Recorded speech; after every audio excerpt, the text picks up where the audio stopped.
Hello movies प्रेमियों, क्या हालचाल। आज हम बात करने वाले हैं 2016 में I before I wake movie की, जो कि एक हॉरर बेस्ड मूवी है जिसका काफी प्यारा सा कंसेप्ट है जो कि आपको देखने में मजा आएगा। तो ज्यादा देरी ना करते हुए चलिए आगे बढ़ते हैं। मूवी की शुरुआत होती है एक आदमी को दिखाते हुए जो काफी डरा हुआ लग रहा था और वो एक बच्चे के रूम में जाता है। साथ ही उसके हाथ में एक गन होती है। वो उस बच्चे को शूट करने ही वाला होता है, तभी बाहर कुछ हलचल होती है और दरवाजा अपने आप खुल जाता है। उस हड़बड़ी में वो आदमी बाहर शूट कर देता है और वो बच्चा नींद से जाग जाता है और उसे देख वो आदमी जोरों से रोने लगता है। फिर वहां से सीन शिफ्ट होता है और हमें एक कपल को दिखाया जाता है जिनका नाम जेसी और मार्क हॉब्सन होता है। वो एक अनाथालय बच्चे को अडॉप्ट करने जाते हैं क्योंकि उन्हें भी एक बेटा था, पर उसके बाथटब में डूबने की वजह से उन्होंने उसे खो दिया था। तो वहाँ की काउंसलर उन्हें कोडी को अडॉप्ट करने की सजेशन देती है। कोडी वही बच्चा है जिसे हमने मूवी के स्टार्टिंग में देखा था। साथ ही वो काउंसलर बताती है कि कोडी जब 3 साल का था तो उसकी माँ गुजर गई थी और इसको 2 और फैमिलीज ने अडॉप्ट किया था, पर वहाँ उसके साथ कुछ अच्छा नहीं रहा था। तो फिर अब कोडी हॉब्सन्स के साथ रहने आ जाता है। कोडी काफी वेल मैनर्ड बच्चा था जो कि अपनी जिम्मेदारियां जानता था। तो कोडी की पहली रात हॉब्सन्स के साथ होती है जिसमें कोडी जेसी को बताता है कि उसे नाइटमेयर यानी डरावने सपने आते हैं, जिसमें उसे कैंकरमैन दिखाई पड़ता है जो उसे चोट पहुंचाना चाहता है। जिसके जवाब में जेसी उसे बोलती है कि नाइटमेयर्स हमें किसी भी तरह से नुकसान नहीं पहुंचा सकते और उसे अब अच्छे से सो जाना चाहिए। उसे सुलाकर हॉब्सन्स नीचे आते हैं तो उन्हें अपने घर में ढेर सारी रंग बिरंगी बटरफ्लाईज दिखाई पड़ती हैं, जिसे देख वो थोड़ा चौंक जाते हैं। पर मार्क जानता था कि कोडी को बटरफ्लाईज पसंद है, तो वो उसके लिए एक बटरफ्लाई को पकड़ लेता है। पर जब ही कोडी नींद से जागता है तो वो बटरफ्लाईज गायब हो जाती हैं। अगले दिन हॉब्सन्स कोडी का स्कूल में एडमिशन करा देते हैं, जहाँ कोडी की दोस्त बनती है जिसका नाम एनी होता है। साथ ही वहाँ एक बुली लड़का होता है जिसे कोडी डरता है।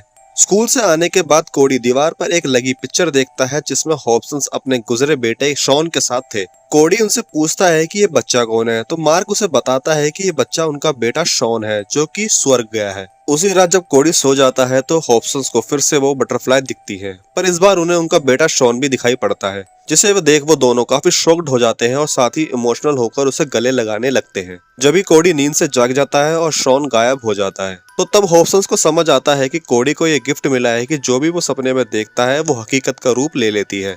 कोडी को बटरफ्लाईज पसंद है तो वो उनके सपने देखता है और आज उन्होंने उसे शॉन के बारे में बताया तो आज उन्हें शॉन भी देखने को मिला। ये सब जानने के बाद अब जेसी कोडी का फायदा उठाना चाहती थी कि जिससे वो उसके बेटे को रोज देख पाए। इसके चलते वो कोडी को अगली रात शॉन की वीडियो दिखाती है, जिससे कि कोडी फिर से शॉन के सपने देखे और जेसी शॉन को देख पाए। और ठीक वैसा ही होता है। ये सब देख जेसी बहुत खुश होती है, पर साथ ही उन्हें इसकी भनक नहीं होती कि कोडी को डरावने सपने भी आ सकते हैं, जो कि सच हो गए तो काफी हार्मफुल हो सकता है। ये सब देख मार्क को बिल्कुल अच्छा नहीं लगता और वो जेसी को ये सब करने से मना करता है और वो कहता है कि तुम कोडी को अपने स्वार्थ के लिए फायदा नहीं उठा सकती, हमें अब उसकी खुशी देखनी चाहिए ना कि हमारी। पर अपने बेटे को देखने की चाह में जेसी मार्क की एक नहीं सुनती, जिसको देख मार्क शॉन की सभी पिक्चर्स को उतार देता है। फिर अगले दिन कोडी अपनी दोस्त एनी के साथ स्कूल के लिए जा रहा होता है, तभी वहाँ वो बुली बच्चा कोडी का बटरफ्लाई वाला जार तोड़ देता है। इसके बदले में कोडी उसे जोर से धक्का मार नीचे गिरा देता है। फिर स्कूल में लंच ब्रेक होता है और उस दौरान कोडी रात में अच्छे से ना सोने की वजह से स्कूल में ही सो जाता है। उसको तंग करने के लिए और अपना बदला लेने के लिए वो बुली बच्चा वहाँ आता है, पर कोडी के सोते ही वहाँ एक क्रीचर आता है जिसको कोडी कैंकरमैन बुलाता था। वो कैंकरमैन उस बच्चे पर हमला करने आने लगता है और वो बच्चा उस क्रीचर द्वारा गायब कर दिया जाता है। ये सब एनी देख लेती है और जोर से चीखने लगती है, जिससे कोडी उठ जाता है और वो कैंकरमैन भी गायब हो जाता है। इन सब के चलते कोडी स्कूल से जल्दी जल्दी जाने लगता है और वहाँ पुलिस उस बुली बच्चे के इन्वेस्टिगेशन में लग जाती है। ये सब देखने के बाद कोडी को अब बिल्कुल नींद नहीं आ रही थी, इसलिए जैसे ही उसके डॉक्टर को ये बताती है तो वो डॉक्टर कोडी को नींद की दवाई प्रिस्क्राइब करता है।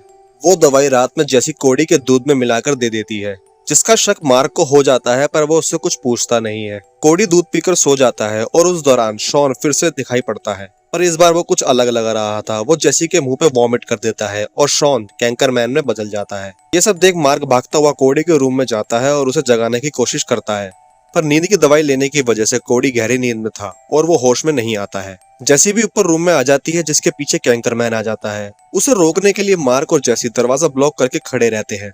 कैंकरमैन की ताकत के आगे वो लोग एक नहीं टिक पाते और वो दरवाजा तोड़कर अंदर आने लगता है। अपनी फैमिली को बचाने के लिए मार्क उससे भिड़ने लगता है, पर वो कैंकरमैन उसे अपने अंदर सोखने लगता है और उसे गायब कर देता है और जेसी को पंच मार बेहोश कर देता है। तो जब भी कोडी की नींद खुल जाती है और वो वहाँ पुलिस को कॉल कर देता है कि जेसी आंख नहीं खोल रही है। पुलिस वहां आती है और जेसी का स्टेटमेंट रिकॉर्ड करती है, पर उनको ये लग रहा था कि मार्क ने घर में मारपीट की है और फिर वहां से चला गया है। इसके चलते सोशल सर्विस वाले कोडी को वापस अनाथालय ले जाने लगते हैं, जो कि जेसी को मंजूर नहीं था। वो लोग जेसी की एक नहीं सुनते और कोडी को वहां से ले जाते हैं। फिर वापस जेसी अपने रूम में आती है और मार्क की शर्ट को देखकर रोने लगती है। अगली सुबह जेसी वहीं अनाथालय जाती है और वहां की सीनियर से हेल्प की उम्मीद करती है, पर वो उसकी एक नहीं सुनती और वहां से उसे जाने को बोलती है। जिसके चलते वहां रखी कोडी की फाइल को जेसी चुपके से ले आती है। वहां से आकर वो अपनी कार में उस फाइल को देखने लगती है। उसमें उसे कोडी के पुराने फॉस्टर पेरेंट्स दिखाई पड़ते हैं, जिनमें से वो कोडी के सबसे पहले वाले फॉस्टर पेरेंट के पास जाती है, जो कि एक मेंटल हॉस्पिटल में था।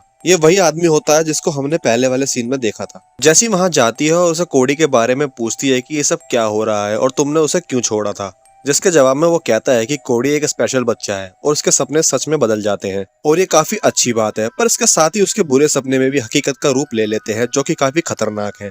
वो बताता है कि उसकी वाइफ एक बार बीमार पड़ गई थी और उसे फ्लू हुआ था। ये कोडी देख लेता है और काफी परेशान हो जाता है। फिर उसी रात वो कैंकरमैन आ जाता है और उसकी वाइफ को उसकी तरह ही मार देता है जैसे उसने मार्क हॉब्सन को मारा था, और वो काफी परेशान हो जाता है। अपनी वाइफ की फोटो कोडी को दिखाता है कि जिससे कोडी उसके सपने देखे और उसकी वाइफ को वो फिर से देख पाए। पर साथ ही वो कोडी के नाइटमेयर से भी तंग आ गया था, जिसके चलते उसे वो मारने गया था, पर वो ऐसा नहीं कर पाता। ये सब बताकर वो आदमी जेसी को बोलता है कि वो इस सब को रोक सकती है अगर वो कोडी को मार दे, जो कि वो नहीं कर पाया था, जिसको जेसी मना कर देती है और वहां से चली जाती है।